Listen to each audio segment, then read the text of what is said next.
कलश यात्रा के साथ ही शहर में मां दुर्गा की आराधना का दौर शुरू हो चुका है।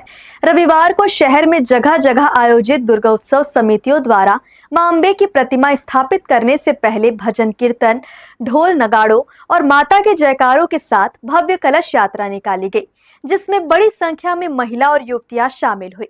शहर में कलश यात्रा का दौर सुबह से लेकर देर शाम तक जारी रहा। नवरात्रि के दौरान सप्तमी तिथि से दुर्गोत्सव अपने चरम पर रहता है।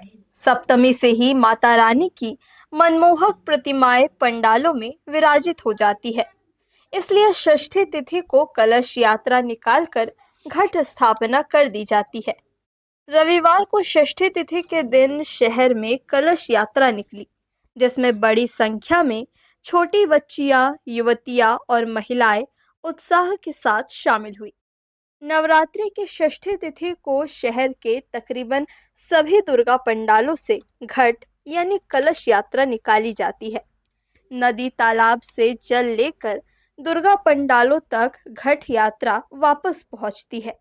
मां दुर्गा के प्रतिमा स्वरूप में स्थापना से पहले घट यात्रा का अपना अलग पौराणिक महत्व है।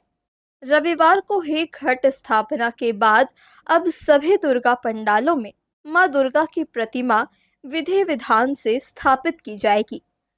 कलश यात्रा में छोटी उम्र की बच्चियों से लेकर युवतियों और महिलाओं ने पूरे भक्ति भाव से सहभागिता निभाई।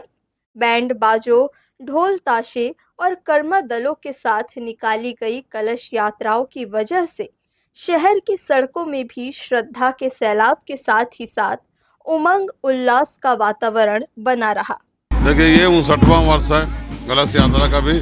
आज हम राजघाट में जल भरने आते हैं और माता का आह्वान करते हैं। जल भरने के बाद कल से माता रानी विराजमान हो जाएंगी, तो राजघाट आकर हम लोग जल भर कर जाते हैं और मंत्र जल से माता का आह्वान करते हैं और कल से माता रानी विराजमान होंगी। इस साल प्रथम वर्ष दुर्गा समिति का आयोजन किया जा रहा है। इसमें सभी भाई लोग और माताओं का बहुत बहुत सहयोग मिल रहा है और पूरे संजय मैदान प्लस आसपास मोहल्ले वालों का ही सहयोग बढ़िया मिल रहा है। इस बार प्रथम वर्ष है और उत्साह बहुत देखने को मिल रहा है वो इस बार, और इसीलिए इस बार साथ में दशहरा कार्यक्रम हर साल होता है, उसको भी इस साल इसमें शामिल कर दिया गया है। तो भव्य रूप में है। तो आप सभी सम्माननीय नागरिकों, रायगढ़ के नागरिकों और जिनसे भी निवेदन है कि अच्छे से अच्छे कार्यक्रम को सहयोग करें और अच्छे सम्मिलित हों। चूँकि सप्तमी, अष्टमी और नवमी के दौरान शहर में कई जगह पंडालों में माता दुर्गा की प्रतिमा स्थापित की जाती है और दुर्गा उत्सव में शामिल होने के लिए दूर दराज से लोग पहुंचते हैं।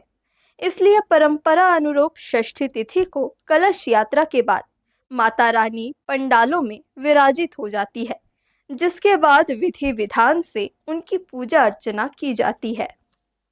हर्ष न्यूज़ के लिए प्रमोद यादव की रिपोर्ट।